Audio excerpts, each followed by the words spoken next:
Marky. Hiya. Hi, Mark. You alright? Hiya. Okay, we'll kick off, can we? Just an update on Bojan. Is he going to be fit to face Chelsea? Yeah, we're obviously a little bit early in the week, but he's trained today and yesterday, so yeah, we don't anticipate there to be any problems. He's still a little bit sore, given where the injury was, but we fully expect the next couple of days any soreness that he's experiencing at the moment. He's been able to train fully, so it's not an issue, so yeah, he'll be okay. Any other injury updates for us? Stevie Ireland got a bang on his knee, which is a little bit sore today, so he's missed training today. But we expect that to settle down very, very quickly. So hopefully nothing wrong there. Apart from that, I think everybody's, other than the long-term injuries, everybody else is okay. Yeah, given those long-term injuries, how tough does it make your job after Chelsea? You've got 5 matches in 13 days. Well, yeah, we in the same boat as everybody else, to be perfectly honest. I mean, we have to manage it and we have to get through it. It's not easy. It's not easy for players. It's not easy for obviously the medical department. We're trying to patch people up and just keep them going. The turnaround in between games is short. We're playing on occasions Thursdays, Saturdays, so that's not ideal. I'm not sure it's a good thing for anybody really. It just takes the edge off players' performances. I think without that recovery time, but it is what it is. We have to do it. We have to get through it, and we'll make the best of it. But I do think sometimes the squads with more depth and quality right through their 25, they do have an advantage, and more often than not, that's the top teams. Does it have any impact at all in how much business you'll do in January? No, I think I said earlier in the month that only if we picked up any other injuries that we felt would expose our group and make us significantly weaker, we anticipate, hopefully that won't happen, but you have to be mindful of the fact that games in close succession, then players can pick up injuries and they can't keep them out. So we hope there's no long-term ones. We've been hit by the likes of Peter Odemwingie out for most of the season. Victor Moores is another creative player of ours. Well, we won't get back until mid-January, so we don't really want to add to that list really. 2 goals in 2 matches for Peter Crouch. How important a player is he? He's doing fine, Peter. Yeah, he's had a good season once again. Been in the side, went out of it initially, but came back and kept his place. So yeah, we're very pleased with what he's producing at the moment. He will always give us a different option. Technically, everybody knows he's a good player, so we're very pleased that he's here. Given his contract status, no surprise perhaps that he is being already linked with a possible move away from the club. Do you want him to stay? That's our intention. Peter knows that. He knows that I'm keen to do something. It's important. I think if we try to replace Peter Crouch, it'd be very difficult for us, and it'd be a significant outlay. So I think it's within our own interest to try and recontract him if we can, because he's a big part of what we do here. His age isn't an issue in my view, because he's a player whose strengths aren't based on pace. We all know that, but his other attributes are likely to remain with him for any number of seasons after this one. So where he is in his career is still a good place, and he's an important player for us. Are contract talks planned? Yes, yeah, I'm sure. There's been discussions already, but certainly I think people's minds come to focus on contracts and players available and wherever. So you know, January around the corner, that's going to happen. So we start the process. Glenn Whelan's in the same boat. Is a new deal in the offing for him at the moment? Well, there's something on the table for Glenn, and was early on in the season. There'll be more discussions about that. It's there's any number of players that their situation is fluid. We just have to obviously make sure that Stoke City as a club are strengthened and are strong. And that means that we don't let anybody leave, even if there's a real interest or situations that might develop. It's about making sure that we're stronger as a club, so that from our point of view, we're not anticipating anybody leaving. It's not what we're looking to do, really.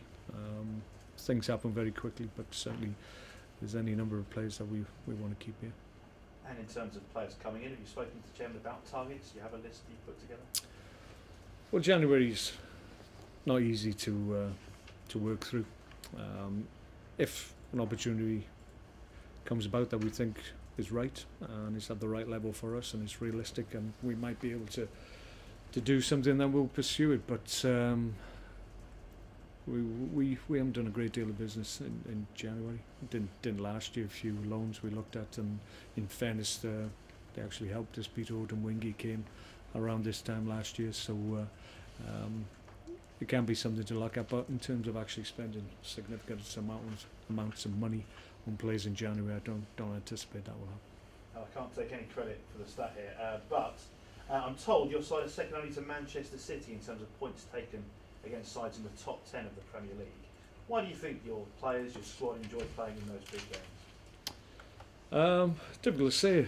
I'm not sure we're top against the bottom half, to be perfectly honest. Not this year anyway, but that's something that's frustrated us. But I just feel that when we go up against so-called bigger teams, they're prepared to come out and attack and take chances and back their own ability, and sometimes that leaves them a little bit exposed, and we've been able to exploit the weaknesses of the teams when they've come here. We find it more difficult when teams get lots of people behind the ball, and at times we've had a problem with those situations. But against the top teams, they will always have a go at you because they back their skill and their ability against yours.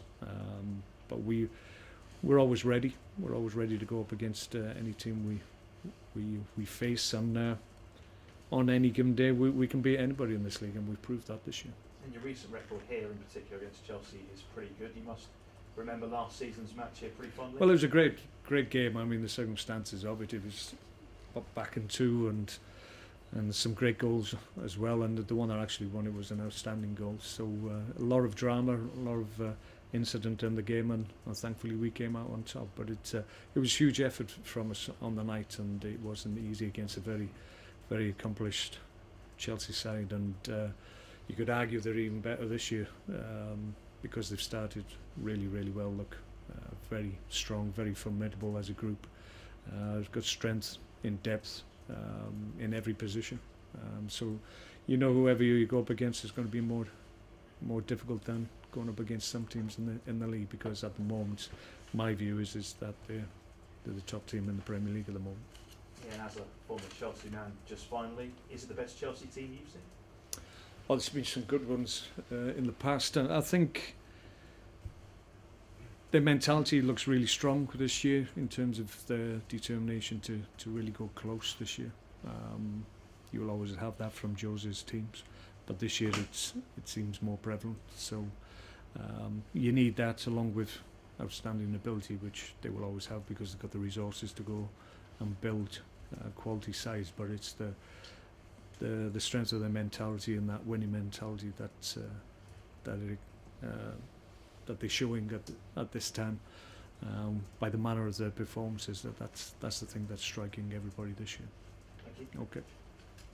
Mark, you worried at all about the sort of diving aspect that was focused on with Chelsea last weekend? They got 2 bookings for simulation, and people thought Gary Cahill should have picked up a booking as well for one. Is that something you're concerned about? Well, I mean, there's a focus on almost every week. More often than not, it changes from one week to the next. It's one incident in one game will be highlighted, and people will surmise there's a problem right through the game. I don't think that's the case. I think there will always be players maybe anticipating tackles coming in, and when a defender doesn't, then they can be embarrassing situations for the people involved, because it looks like they're trying to gain an advantage. I think sometimes it's important that you understand that if somebody's fouled, sometimes it's important that the right decisions are made, even if it's a soft foul. A correct decision is a foul, or apparently. So that's not simulation in my view. It's about getting the right decisions from referees, but it's not easy. It's not easy for referees to deal with, and I think more and more this day there's more skill in it, whereas players are prepared to go down and gain an advantage even when there's been absolutely no contact whatsoever, and I think that's incorrect. That shouldn't have happened, but it's difficult. There's a grey area in terms of players having contact and players basically just going down without any contact whatsoever. So that's what needs stamping out. You wouldn't say it's something that Chelsea are particularly... No, they're no worse than anybody else in my view. No worse. Just a couple of things I was going to ask about in terms of players. Andy Wilkinson, is his loan at Millwall likely to extend to the end of the season? I think there's been discussions between the two clubs. I think it's been good for Andy. He needed to get out and play and start playing matches and get back on track, and I think he's enjoyed the experience down there. He's enjoyed getting prepared for games week in, week out, so that's something that I wasn't able to provide for him. So we looked. I haven't had the discussion myself, but my thoughts on it would be that it would make sense to extend the loan and keep him playing. There's talk about Brad Shea and Orlando City. Is that something that? That's likely to go ahead. Brett was in yesterday, and I think it was developing as I left the training ground yesterday. Not quite sure whether or not it's been confirmed, but it's likely to in the next 24 hours, I would think.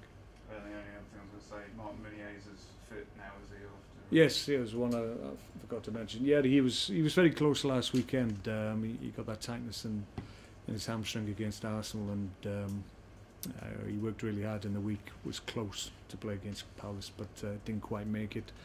But he's trained this week as well without any reaction, so he's available as well. Mark, can I just ask you about the FA Cup draw? Yeah. How difficult will that game be against Wrexham? Well, looking forward to it. Obviously, it's a game I'm looking forward to because it's my hometown club. I was a big Wrexham fan in my younger days and went to watch them regularly. So my first ever game in the FA Cup was, well, first ever live game I ever watched actually was in the FA Cup, and Wrexham versus Burnley. So I'll always remember that. Unfortunately, Wrexham on the day lost, but yeah, I'm really pleased. It's good for the town. Struggling at the moment in the conference, and it's a shame they're not back in the Football League. They've been very close on a number of occasions in recent times and not quite made the step back into the league, which is really important for them. So the game against ourselves, obviously they make a little bit of money as well, which is important to them. So all in all, I think it's good for both teams. We're pleased obviously that after a really intense period that we're going into an FA Cup tie against lower league opposition, obviously. So from that point of view, we're pleased about that. But I would suspect Wrexham are really pleased that they've got a Premier League club to go up against. And they have got some pedigree in the third round, so looking forward to it. Yeah, absolutely. Yeah, there's by all accounts a real buzz about the game in Wrexham. I think they'll probably sell out their allocation, 4,500, I would imagine. So it wouldn't surprise me if every one of those tickets went. So that's what you want in the FA Cup. It's the magic of the FA Cup, and it'll be a good day out for everybody. You got a draw against Palace, a win against Arsenal. You have struggled to maybe pick up a positive result after getting a win in the Premier League, so it was really important to get that point against Palace. How much confidence does that give the players going into the game on Monday night? I think it was important. I think I said after the game, I don't think either team probably deserved to win the game last week. In the end, the draw was probably the fairest result for both teams.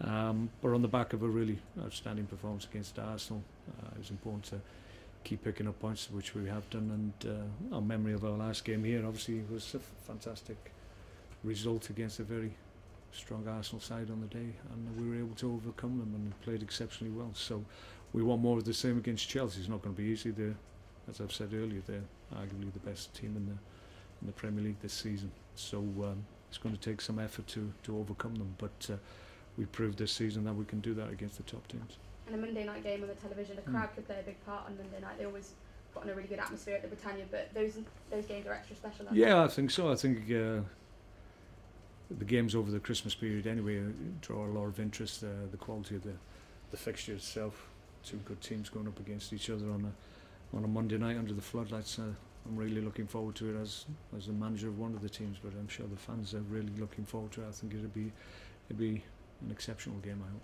And one more for me. You've obviously got Chelsea next, and then Everton, another tough team to go up against. So that's going to be a difficult challenge for you. Yeah, well, we're probably right smack in the middle of a really strong period in terms of games we're going up against and the opposition we're going up against. We've in recent weeks gone up against Arsenal, Man United, Liverpool away. So we've got Chelsea coming up. So it's a period at the beginning of the season we knew we'd have to get through and make sure we came out the other end in good shape, and we feel we will do, because we're playing okay at the moment, and picking up points, which is important. If we can get into the January period after the FA Cup game, and we can look back and think, yeah, we've navigated this period really well. Thank you. Okay. Thanks, folks. Okay, thank you. Thanks, Mark. Pleasure.